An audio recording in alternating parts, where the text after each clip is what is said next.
Hey, how's it going? This is James, and this is Are You Listening? Last week, I wrote an article about equality of women and men entitled, What Good is a Woman? It's been said, when we perceive a man, we perceive him as a whole. His physical body, his intellect, his personality, it's all tied into who he is as a person. So while his body may be aging, he's growing more independent, successful, and mature. Therefore, he's still attractive, perhaps even more so. It doesn't matter that he's got wrinkles because his body is healthily aligned with his being. Grace, the woman who wrote this about men, observed the antithesis in the world concerning women. And I'm not here to debate it. It is true, period. And I'll talk about that in future publishings. While some people would argue that women are not seen differently, it doesn't negate that it is true for many, and a lack of privilege presented a different worldview for some.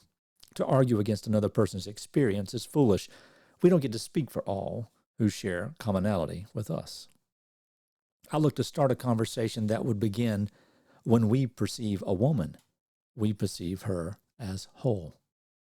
While there are many men who could readily vow to perceive women as her whole, we must not be naive and pretend that our culture does not, as a collective, see women in a negative way. The loud, bold, open, and exposed reality of how some men view women is violent, as well as subtle.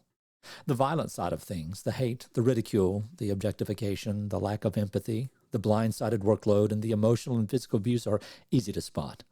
The subtle side, however, is more demeaning and unconsciously active. This is true even for our sisters in the world. Subtle defines what is often unnoticeable, and what is unnoticeable can often be deadly. The death of agency, the death of liberty, freedom, identity, and self-worth are just a few outcomes of unseen misogyny and sexism. I hope to explain the identity-crippling, painful, and isolating abuses and the emotional terror they cause in future writings. Seeing something and how it affects others cannot be unseen. Once certain things are seen, especially systemic and cultural hatred of half the population, you can't put that back in the bottle and be considered human. We don't know who can and cannot see women in a true sense as human beings, as persons and equals. But for the men who do, it is obvious that we do not control the dominant voice, and it appears to me that we're not even on the airwaves.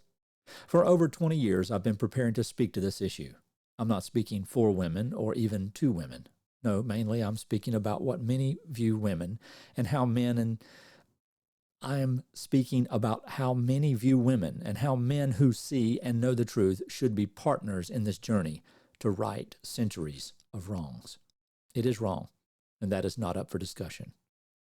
The author asks her readers to think of the most beautiful woman you know. I doubt you're thinking about her boobs or butt, she says. You're probably thinking about her vibe, her energy, how she makes you feel, and when you're around her, how she is healthily aligned with her being. She doesn't try hard because she doesn't have to. She's firm, grounded, strong. She's emotional, sensitive, compassionate. She is everything that makes a woman and more. She is not the sum of her parts. She is not a trend. She is not Gestalt. Society, culture, and everything that makes these things tick is responsible. So because we comprise society, we are responsible for changing it.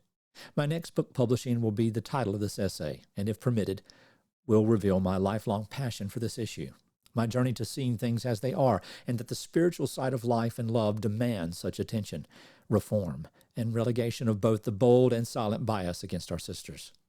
In this speaking, our sisters do not need men to defend them, fight for them, or stand in their place. This is part of the problem. They have the agency and ability to do so. They need partnership as human beings to overcome a long-standing hatred that is so common and nearly invisible. But they can see. Their eyes and intelligent minds are wide open, and the piper is tuning his flute. And the train, as you can hear, is leaving the station. Are you listening?